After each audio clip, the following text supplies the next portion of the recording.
Antarctica is the harshest and most isolated environment on Earth. It's the closest experience to being on another planet. As manned trips to Mars become a reality, scientists are looking at Antarctic explorers to find out what sort of personalities could survive long missions in space. Your life expectancy is measured in minutes in Antarctica if you don't have the right kind of clothing. And of course, if you go outside in space without adequate protection, your life expectancy is measured in seconds. In the 1990s, astronauts confronted the physical dangers of space travel when they lived on the Mir space station. You're living on the edge. Extreme environment, things can go wrong very quickly.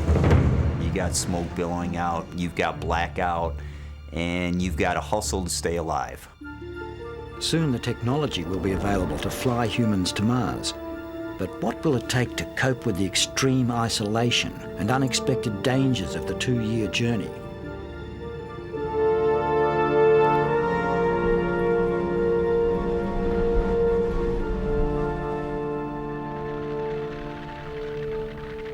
The early polar explorers were regarded very much as the astronauts of their day. They were going to a place that was uninhabited and uninhabitable, and I think the people of that period were just captivated by their adventures, much as many people today are captivated by the idea of space travel. In 1911, an Australian Antarctic expedition would become a survival manual and inspiration for future generations of explorers. Leading it was geologist Douglas Mawson. Although only 29, he was already an Antarctic veteran. Like astronauts today, Mawson's party was a select bunch. They'd been hand-picked by the young leader from 1,000 applicants.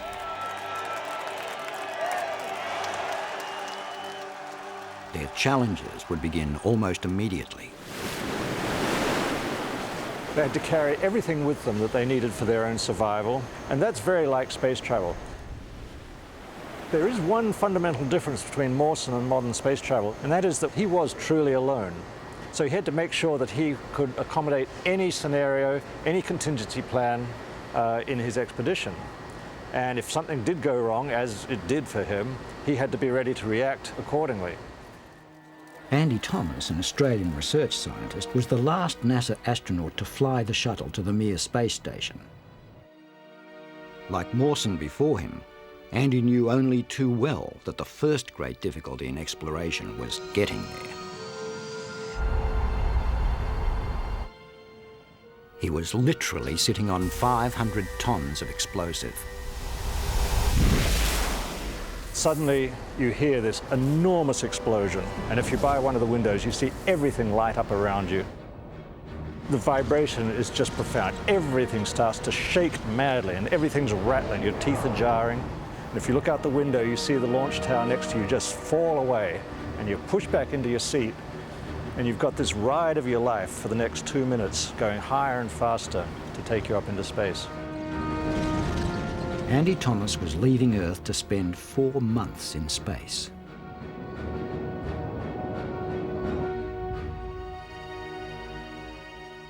In the days before shuttle docked with Mir, Andy and the crew acclimatised to working in zero gravity.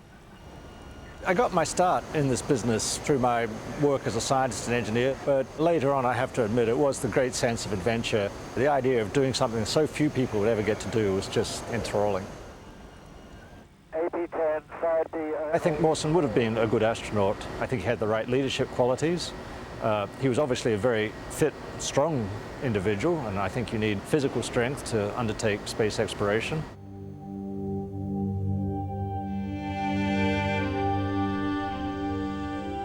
After a 3,000 kilometres voyage from Australia, Mawson arrived at the still largely unexplored Antarctic continent.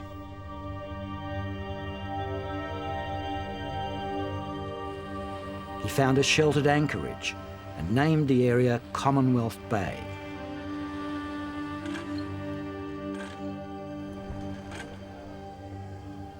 The relatively mild summer weather allowed Mawson to build a hut and set up the first radio in Antarctica, their only fragile link with home.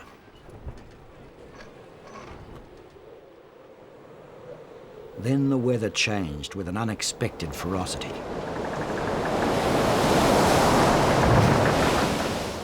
Hurricane-force winds hurtled down from the high Antarctic plateau.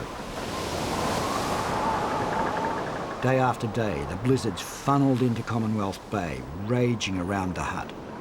Mawson had simply not anticipated this. And what it meant was they were trapped, essentially, with this raging winds happening outside. And it must have been quite frightening to hear and to be in constant fear of, say, the roof lifting off, which would have been disastrous. In the confined conditions of the hut, the mix of characters that Mawson had chosen proved vital.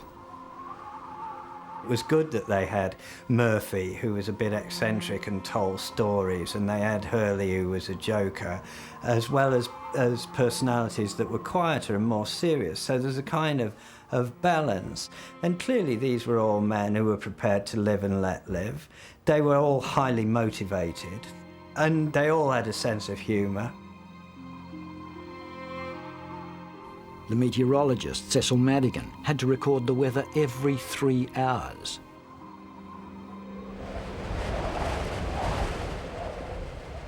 He had the extraordinary task of getting out of the hut and getting to another tiny hut where they were making various scientific readings to do with the weather conditions.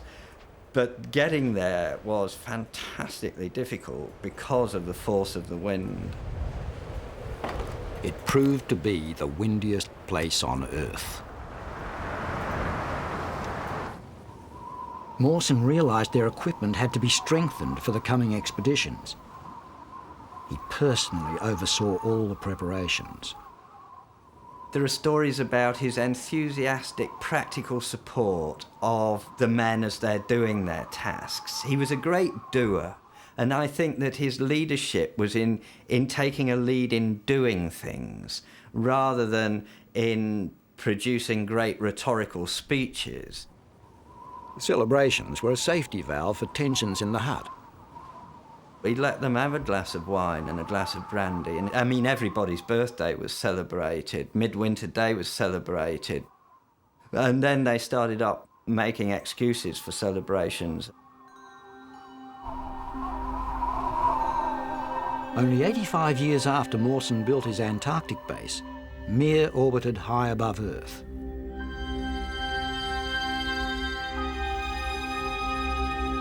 The Russians built Mir to research long-term space missions, essential groundwork for future trips to Mars. In the 1990s, the Americans had no equivalent to Mir, so they began sending astronauts to the space station to work alongside their Russian colleagues. Andy Thomas was to be the last of them. The crew did some thruster firings to catch up with the Mir space station, which was way, way ahead of us. It appeared in the distance initially as a very small point of light. And as we drew closer, it grew larger and larger. And eventually you could see the solar panels and you could make it out as a space station. It's just amazing. It's been described as a big mosquito or dragonfly, and it's right. It's got all kinds of wings on it. It's an incredible sight.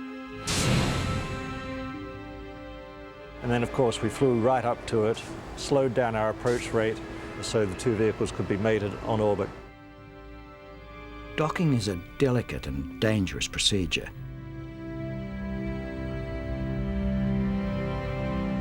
Even a slight collision would be disastrous.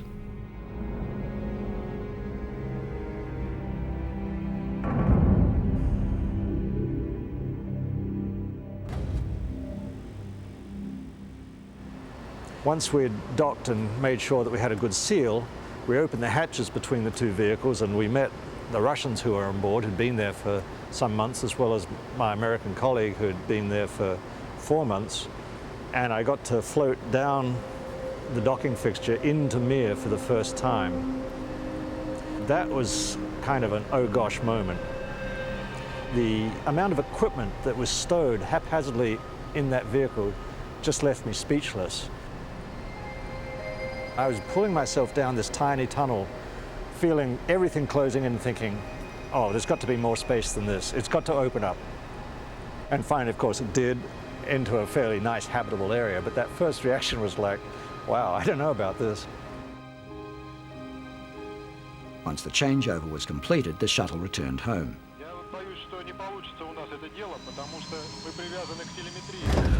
Its mission was just a short 10-day bus trip, while Andy's 4-month stay on Mir would be more like being cooped up for the winter in Mawson's hut.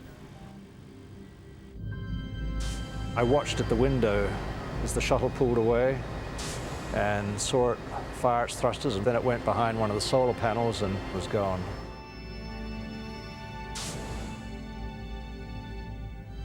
At that point, I was there with 2 Russian colleagues who didn't speak English, unsure of what the future was going to be, but knowing that it was certainly going to be a great adventure. In November 1912, Mawson's own adventure was about to begin. After 10 months confined in the hut at Commonwealth Bay, the scientific teams were keen to get away. Before Mawson left, he wrote to his fiancée, Paquita. It is unlikely that any harm will happen to us, but should I not return, please know that I truly loved you.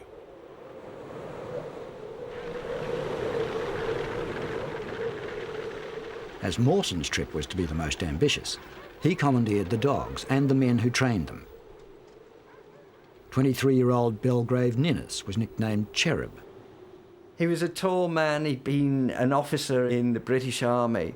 They made fun of him because he had a huge chest of fancy clothes, but everybody seemed to like him. The other member of the team was the Swiss-born Xavier Mertz. He had a Doctor of Laws. He'd been a ski champion, and he had a reputation as a ladies' man, and there was a lot of joshing about that. Mawson's plan was to sledge onto the Antarctic plateau and then push east some 500 kilometres, exploring for minerals and mapping the terrain. A food depot had been established 9 kilometres inland from the hut. Dug into the ice, it was known as Aladdin's Cave.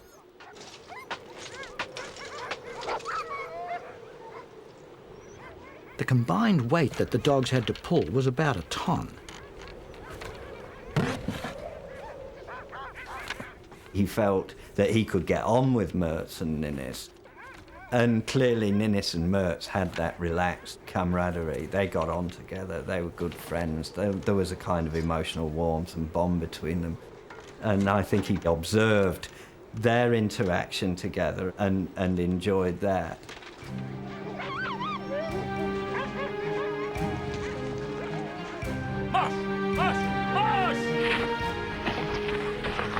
They had to carry everything. They had all their rations for the dogs, cooking equipment, fuel for the cooking, oil. They had to be self-sufficient. And the idea was to map the terrain, to find geological samples, to discover what that terrain was like in all its detail.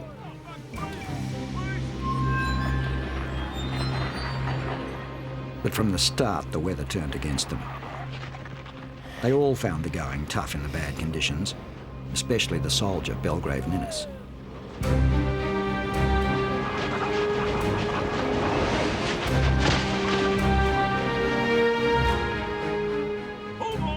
A week after our departure, we changed course to approach a dark object which appeared on the horizon to the southeast.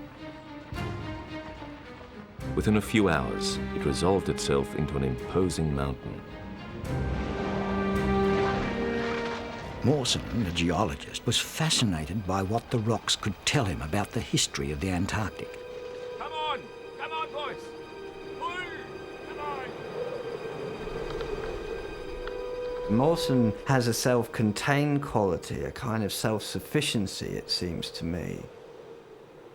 And I think that Mawson was wary of emotion, and particularly of expressing emotion, and that in some senses explains his attraction to science.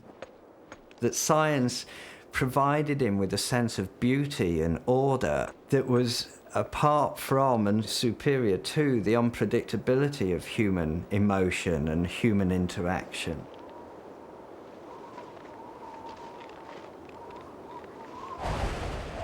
To complete his survey of the plateau, Mawson knew he must average 12 kilometres a day. But it became increasingly difficult to sustain this rate over the treacherous surface. All around us, the glacier was pressed up in great folds and precipitous ice falls. A slip could mean the loss of a sledge. The only safe route lay to the south, through a labyrinth of twisted ice. Pull, boys! Pull! Come on! The kinds of expenditure of energy in these circumstances is huge. You need to be as physically fit as you can be.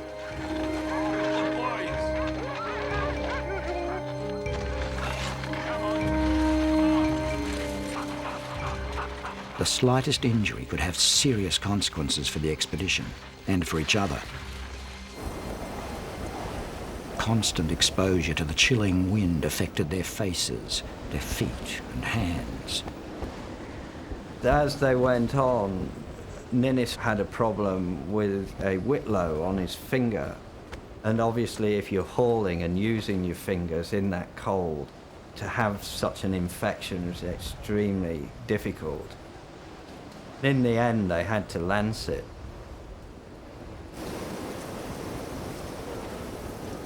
The expedition was not going to plan. Bad weather was slowing them down, and they were worried about getting back in time to catch the only boat home.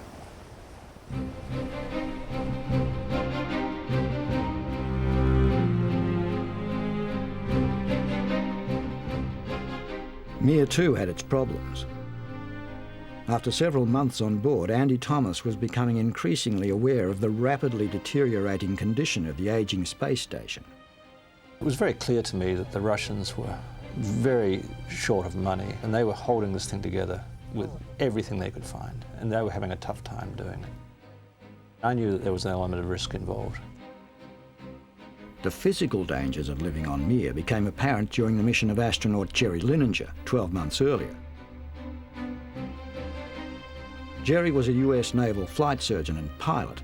He'd served on aircraft carriers and in submarines. He was the fourth American astronaut to go to Mir. The tough day is when they close that hatch. You look through the little porthole, you wave goodbye to the people on the shuttle, and when the shuttle departs, you know you're out there, you're by yourself. You get a real sense like, wow, it's just us, the machine we're living inside, the harsh environment. That's when you sort of get this feeling, now it all starts. It's sort of dark. We didn't have a lot of good power margins, so the lighting was very low. You had a feeling that you were going back in time. Living in a pretty old space station, this place has been around for a while. This is going to be challenging. Jerry realised that his challenge, like that of Mawson, was straightforward: to complete his scientific experiments and to stay healthy. Very convenient, and looks like we're coming up over the U.S. He relaxed by looking at the Earth's surface. We don't fly directly over the Antarctic, but you can see it from an angle, and again, it sort of looks gray and dark, and you know, it looks foreboding also. It looks like that's a part that you would not land your spacecraft for the first time if you were exploring the planet. In this foreboding landscape, Mawson and his party had covered 500 kilometres. Once again, he found himself in endless fields of crevasses. Though easily seen from the air, crevasses are invisible at ground level. Splits in the ice treacherously hidden by a thin layer of snow. Ninnis was driving the rear sledge with most of their food and equipment on board. Mawson had done this deliberately. reasoning that the most likely sledge to go down would be the leading one, his. Hush, hush, boys, hush. If his sledge were lost, they'd still have enough supplies to get back to base. Mertz skied on ahead to warn of possible dangers.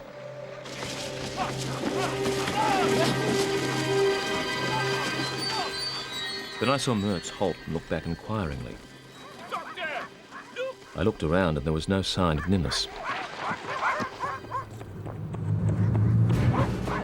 I hurried back along the trail, thinking that a rise in the ground obscured my view of Ninnis and his sledge. There was no such good fortune. They found a crevice had opened up and they couldn't even see Ninnis at all. Of course, they shouted, and irrationally, I think, they thought about what ropes and harness they had. But really, there was nothing they could do. Of course, this was a disaster.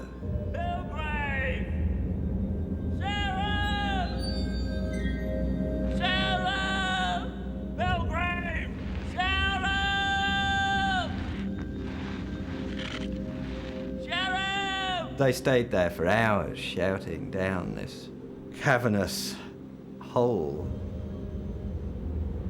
And they could hear a bit of whining from one of the dogs, which must have been an awful sound in that silence, and nothing else. And of course, most of their food, their tent, their utensils were lost as well. So they were in a very difficult situation.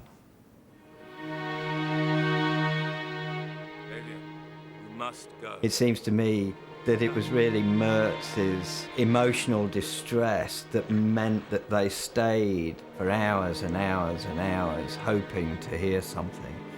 My sense is that Mawson, being the practical man he was, might not have spent quite so long if it hadn't been for Mertz's distress. They're at least 5 weeks from base. And despite Mawson's safety plan, they'd lost their tent, their best dogs, and most of their food.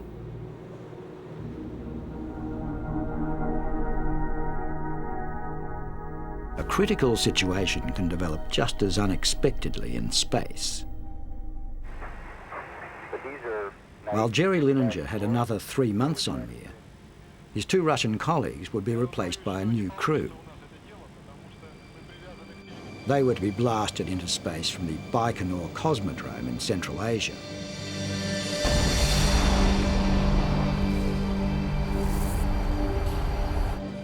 The Russians fly their cosmonauts up in a Soyuz capsule, a tiny vehicle compared to the size of the American shuttle.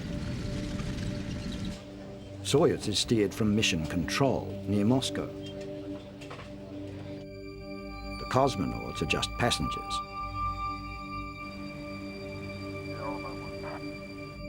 Even the docking of Soyuz is controlled from the ground, a routine the Russians have perfected.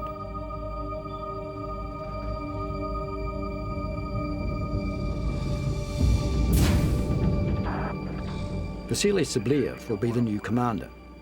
He's a space veteran, having spent 7 months on Mir on a previous mission. Which is interesting, and Commander Vasily's here. Еще привет. And Vasily says hello to everybody.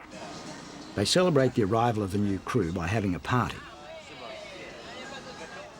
Vasily and his engineer, Sasha Razutkin, a rookie on his first mission, are elated to be in space.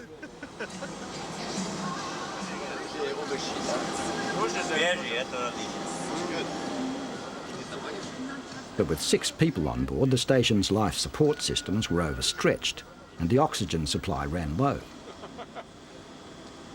Sasha slipped away to activate an extra oxygen canister, but this time the canister split, releasing oxygen into the electronics. Jerry had already returned to his experiments. I'm actually in a different module. I'm on the laptop computer entering some data. I hear blang, blang, blang, blang, blang, master alarm blaring.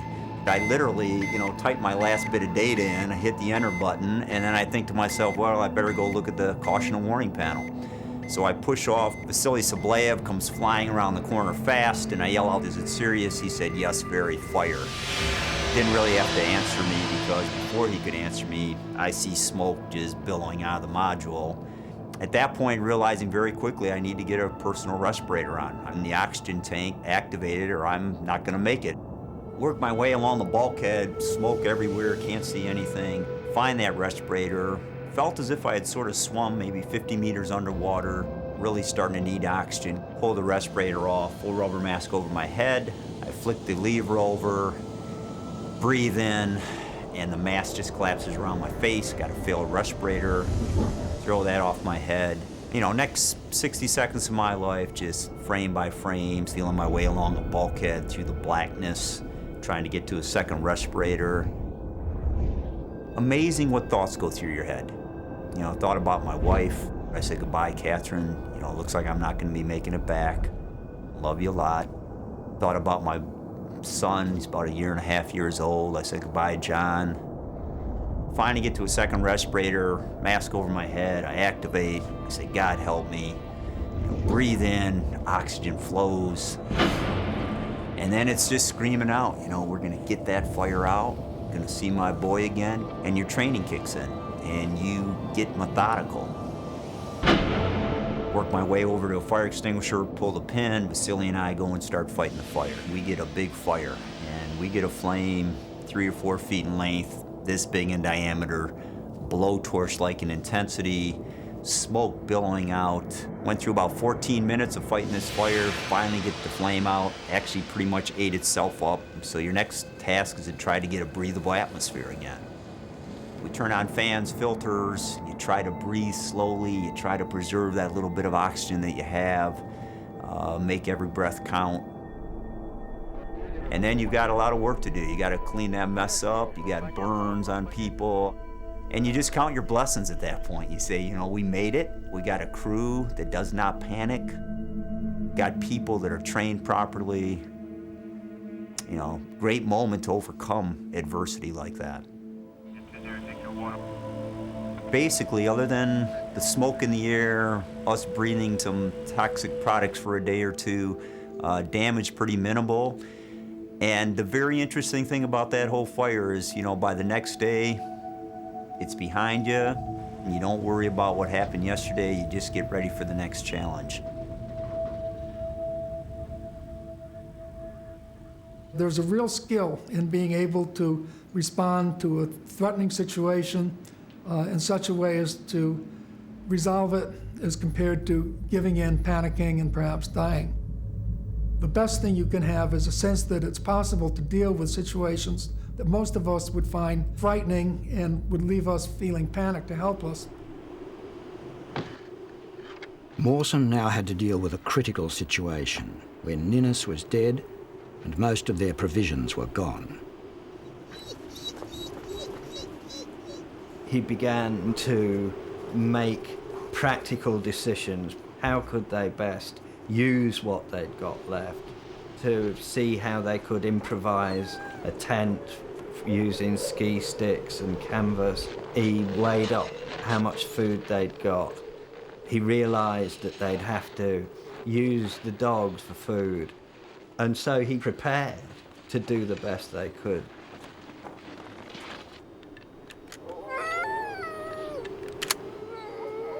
With only 1.5 weeks' food left, if we eat the dogs to eke out our provisions, we might just win through to winter quarters.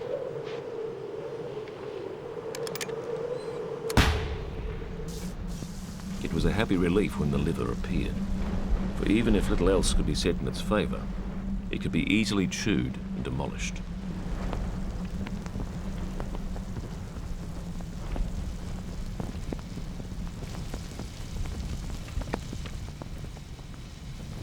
What they didn't know was that eating the dog's liver would slowly poison them.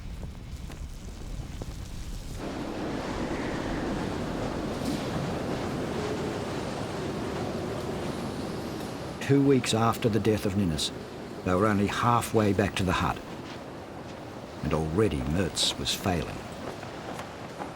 When they lost the sledge down the crevice, crucially for Mertz, they lost his windproof and weatherproof trousers and his helmet.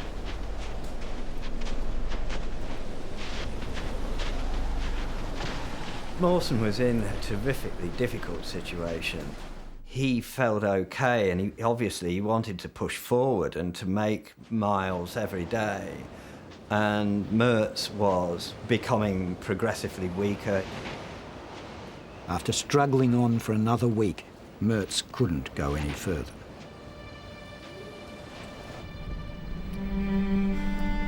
And Mawson nursed Mertz through the final days, which were horrible. Mertz kept fouling his clothes. Mawson had to keep cleaning him up. In the end, Mertz became delirious and was shouting and screaming.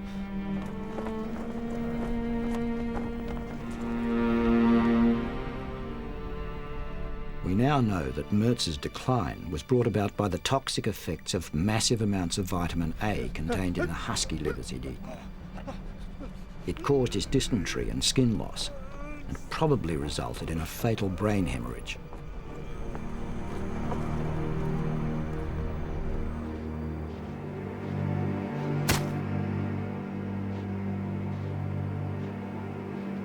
Mertz was dead.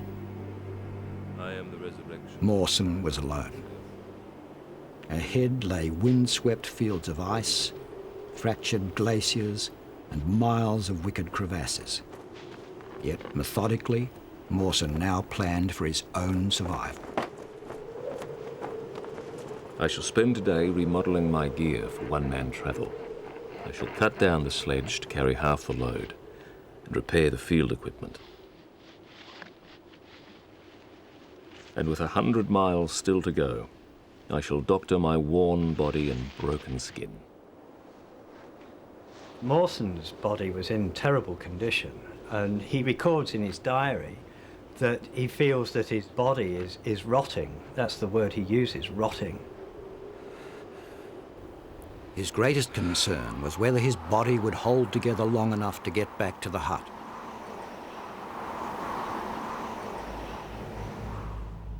Jerry Leninger had now been aloft in Mir for 3 months, and he was becoming increasingly aware of how his body was being affected by zero gravity.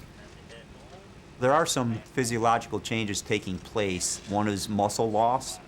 Floating, it's effortless, very tough to keep your muscle strength up. More significantly, he had about 13% bone loss, hips, lower spine, disuse atrophy. Bone says, I'm overbuilt, don't need to be this strong, starts dumping calcium. Could be a showstopper if you want to go to Mars someday. But a greater problem for travelers to Mars will be their long separation from Earth. One of the more surprising things was the sense of isolation, even though I thought I went in there with eyes wide open. I'll tell you, never felt that cut off, isolated in my life. I think the Antarctic explorers felt the same thing, down there and cut off.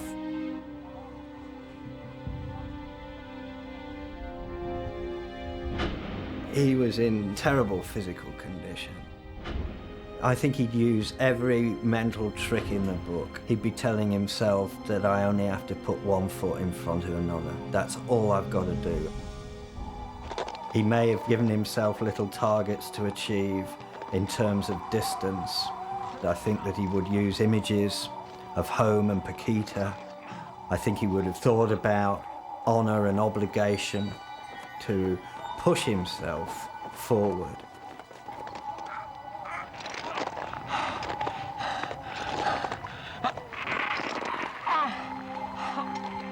The ability to break a large task down and to reach each successive goal was very important, not just for Mawson, but for many of the other Antarctic explorers, that it took an insurmountable task, made it psychologically manageable, and gave them the only chance they had to come back alive. Now within striking distance of the hut, Mawson's thoughts turned to the possibilities of a future life with his fiancée. Here was a young man who I think probably had little sexual experience, and the marriage to Paquita, family life with Paquita, was something that held great promise for him.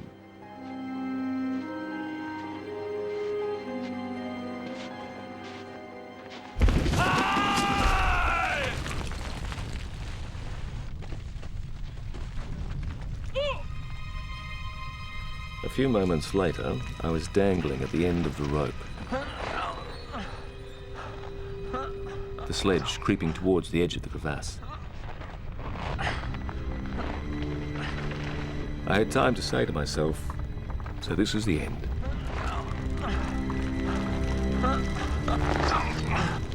Then I thought of the food left uneaten on the sledge. As it came to a stop, I thought of Providence giving me another chance.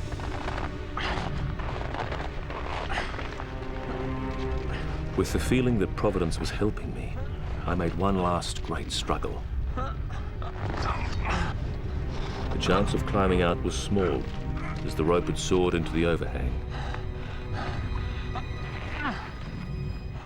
My fingers were damaged, and I was weak.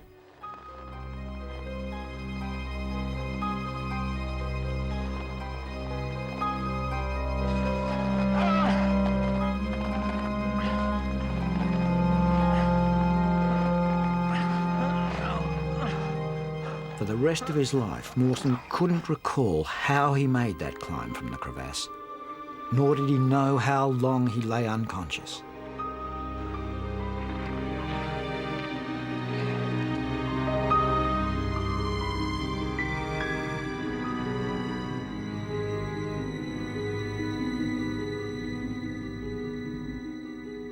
With his tour of duty nearing an end, Jerry advised NASA to delay his replacement because of the dangers on Mir.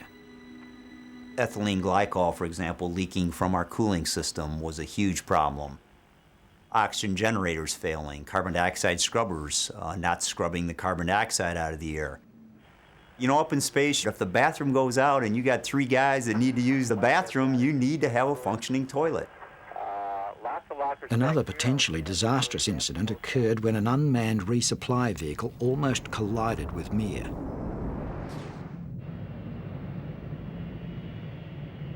Despite all these problems, NASA decided to send up Englishman Mike Foll. I thought, well, Jerry had the fire. They've learned a lot from this dangerous event, but that doesn't mean we're going to have a fire again. In fact, probably we won't have a fire again.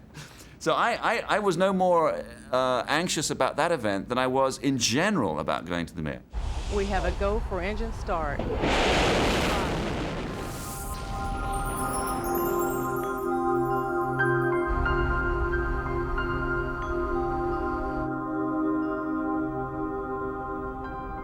Any initial apprehension that Mike felt quickly disappeared when he sighted Mir. It's a bright, it's so bright you can hardly look at it because it's reflecting the sun. I could already see Jerry in one window and Vasily in another, waving. And they're waving and they're friendly, and so I begin to be excited about actually getting on board the Mir. But up to that point, I've been preparing myself for a prison-like sentence.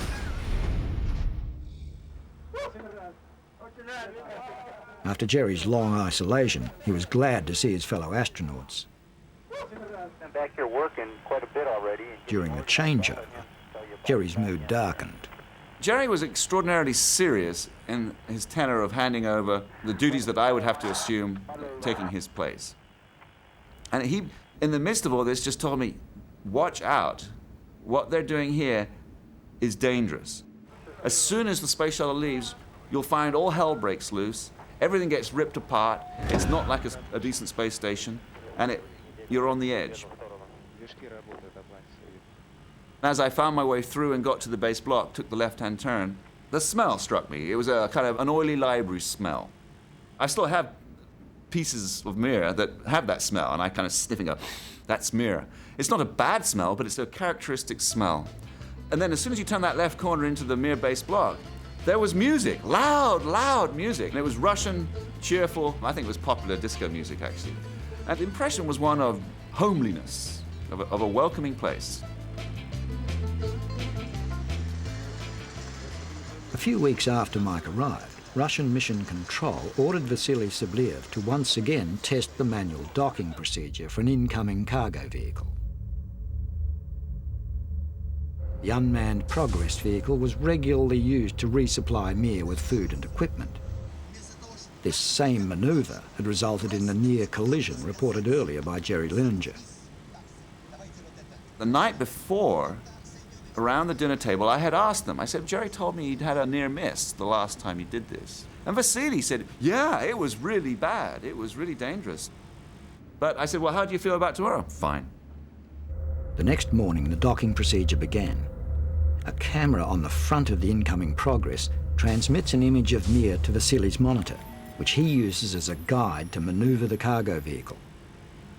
He took over command of the slowing down of the Progress as it comes down towards the space station against the Earth. The view he had on a screen was Mir in front of the Earth, and he's coming down on it with the Progress. And as he approaches, he has to judge the speed only based on how quickly the little solar arrays are growing in the TV screen. That's all he has, or he's allowed to use, to measure the speed of approach. Well, obviously, when it's far away, they don't grow very much, and so you can't tell the speed very well. So he didn't do much braking in the early stages. Then when he comes in close, he realizes he's coming too fast, and he starts firing thrusters to slow the Progress down.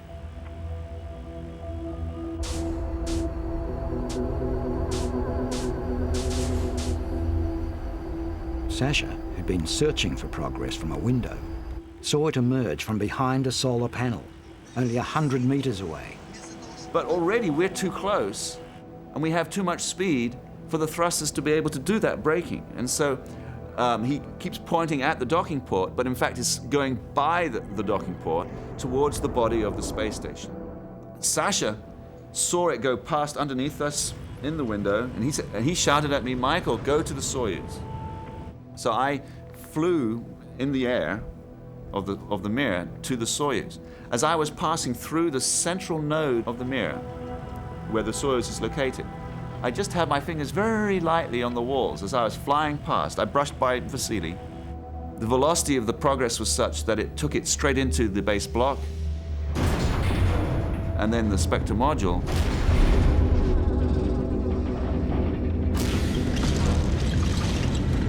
We heard a big crash, kind of go, and I could see, even though I wasn't touching the station, I could see the station shaking around me.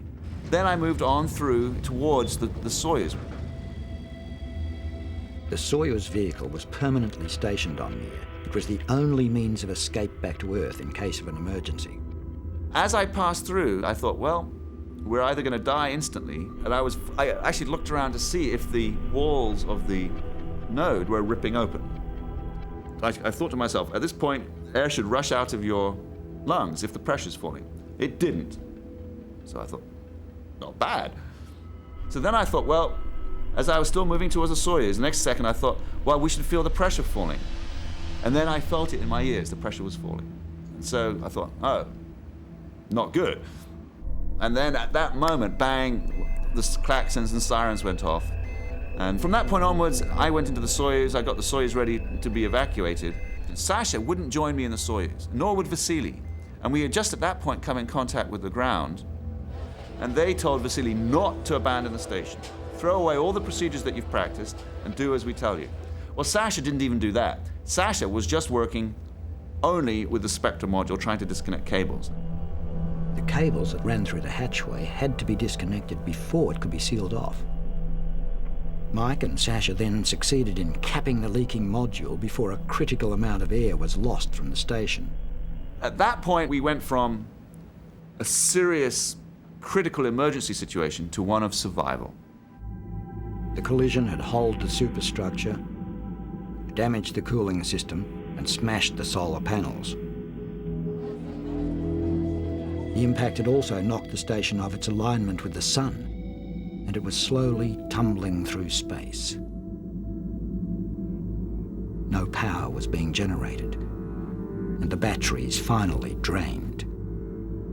We really were kind of stuck. All right, we'd survived now the collision, this horrible event, but now we had a dead station.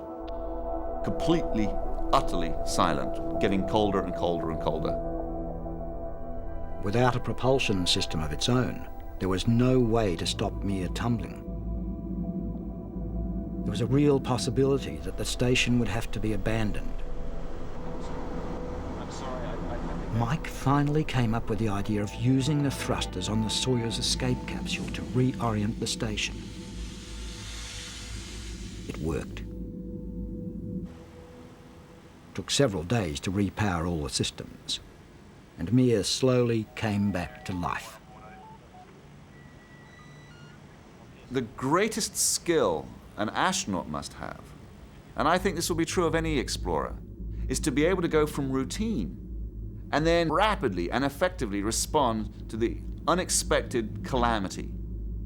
Deal with it, and then get right back to the minimum expense of energy for the routine so that you can survive that calamity.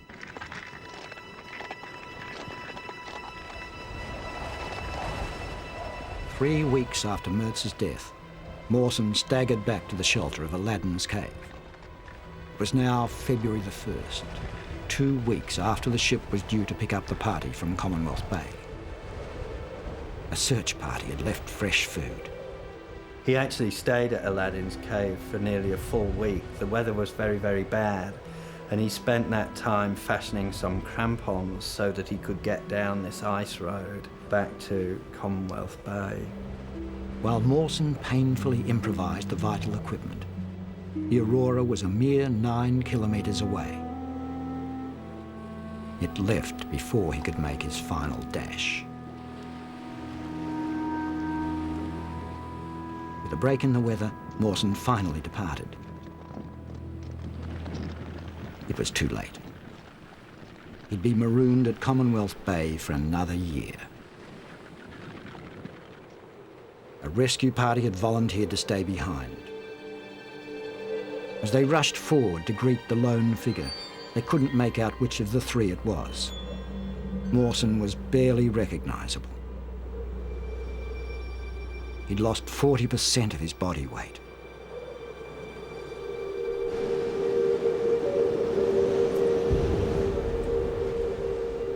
There is a very moving account of the first few days when Mawson just walked around the hut following different men because he didn't want to be on his own. And it's an image which reveals Mawson's humanity, but also, I think, reveals the kind of appalling effect that the solo journey had on him. Without a program of work and exploration, another year in Antarctica tested the men's mental reserves. The radio operator from the first year had been replaced by Sidney Jeffries. For him, the isolation triggered a violent breakdown, and the party had to take turns watching him 24 hours a day. Jeffries, as the year went on, seems to have collapsed into a kind of paranoid, delusional, psychotic state in which he was accusing the others of plotting against him, wanting to murder him. And Mawson, of course, was having to try and control this and deal with it. It's a nightmare scenario. You sense that really all they want to do is get back to Australia. Mawson returned to Australia in early 1914, after being away 2.5 years. Within a month, he married Paquita. He had tremendous mental, physical, and emotional toughness. A man who was not going to be defeated by negative thoughts or imagining the worst. And I think it's that attitude that enabled him to survive. Survival in space demands the same qualities. Mir has now been replaced by the International Space Station, and research continues into how people are affected by long periods in space. A dress rehearsal for a trip to Mars.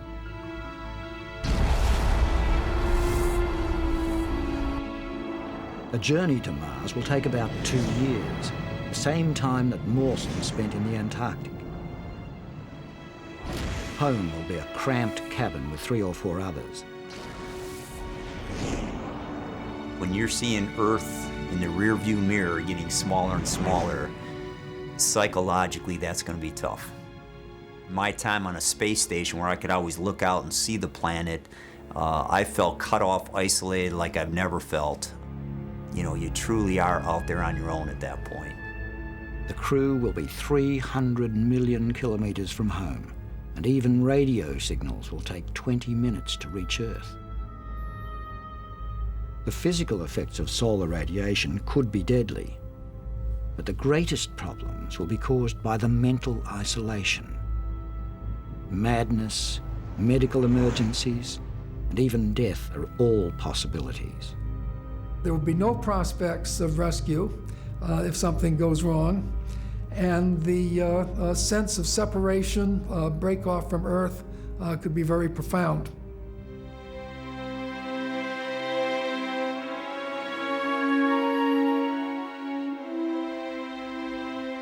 But the crew will be well chosen. They'll be the inheritors of all the experience of past missions. They'll spend a year exploring the windswept surface where temperatures plummet to minus 100 degrees.